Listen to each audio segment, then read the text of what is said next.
All right, today we're going to completely reframe how we think about love using the incredible insights of Isaac Swanson.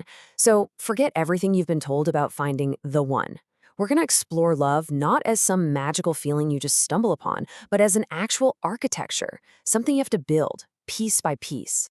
And this question right here, this is the whole game changer. It just flips the entire script. It challenges us to stop looking outward for some perfect soulmate and to start looking inward at the work we need to do on ourselves. That shift from a passive search to an active process, well, that's the foundation for everything we're about to get into. So, first things first, we have to dismantle this myth that sets so many of us up for failure. The whole fairy tale idea of the perfect fit. This quote, wow, it gets right to the core of why that perfect fit idea is so dangerous. The second we think we've got someone all figured out, we stop being curious. And that complacency, that feeling of, yep, I know them, that is the exact moment a real connection starts to fade.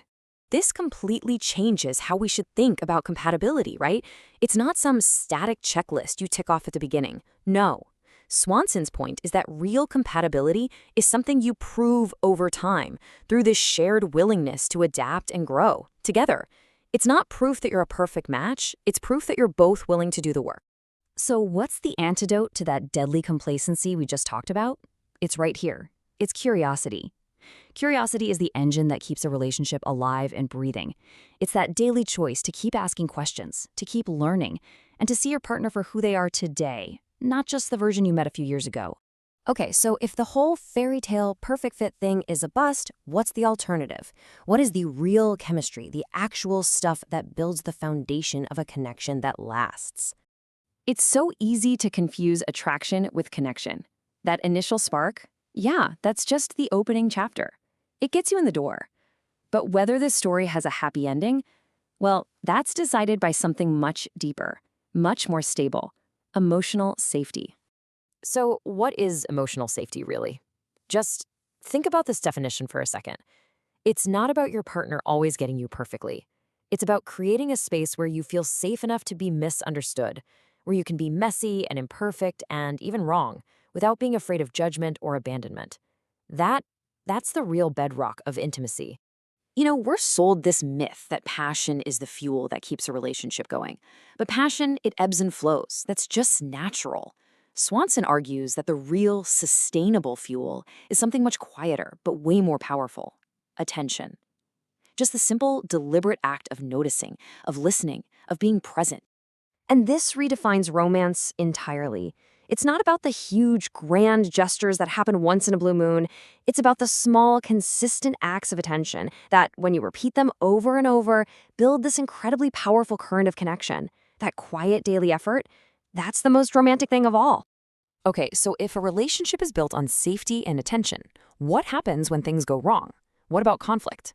Well, this next part reframes conflict not as a weakness, but as a really important opportunity. This insight just completely changes the goal. The point isn't to have a perfect, argument-free relationship. I mean, that's impossible. The real goal is to become masters of repair. A bond's strength isn't measured by a lack of cracks, but by the skill and the heart to mend them together. So how do you get good at recovery? It's basically a 3-step process. First, protect the connection. The goal isn't to win the argument, it's to protect the us. Second, you have to listen to actually understand, not just to plan your comeback. And finally, you apologize without excuses. True repair is always, always more important than being right. And this is what happens when that recovery fails. When we stop talking, when we stop repairing, we create this huge distance. It's not love that we're leaving behind. It's the silence that's taking its place. This ties right back to what we said about curiosity, doesn't it? When we stop trying to repair things, we usually stop being curious too. We stop asking questions, and slowly but surely, the person we know best starts to feel like a stranger living in our own home. And this is the haunting truth of it all.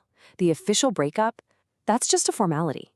The real end happened way earlier, right at the moment when honest communication and the effort to repair were just given up on for good. So all of these ideas, curiosity, safety, repair, they all point to a totally new way of looking at commitment. This final section is all about what it means to make that daily choice to love. Let's just forget the fairy tale version of commitment. Real commitment isn't about everything being perfect. It's about choosing to stay, even through the messy days, the confusing days, the difficult days. Because your commitment is to the person, not just to the feeling of being in love. See, a relationship isn't some trophy you win. It's a living system. And just like any living thing, a plant, a pet, it needs constant care to thrive. Which means neglect isn't just a passive thing that happens, it's an active decision to let the connection wither away. And here it is. This is the ultimate payoff for all that conscious effort. True security in a relationship doesn't come from one big promise you made years ago. It comes from the millions of small, daily actions that make both people feel actively and consistently chosen over and over and over again. So after all of this, after moving beyond fairy tales and building real safety and mastering repair, we come back to that huge question. If love isn't something we just find, then what on earth is it? And here's the answer. Love is a verb. It's an ongoing project, a daily practice. It's the hard work of building, the grace of repairing, and the commitment to renew that connection day in and day out. Ultimately, love isn't something you find. It is something you choose to create.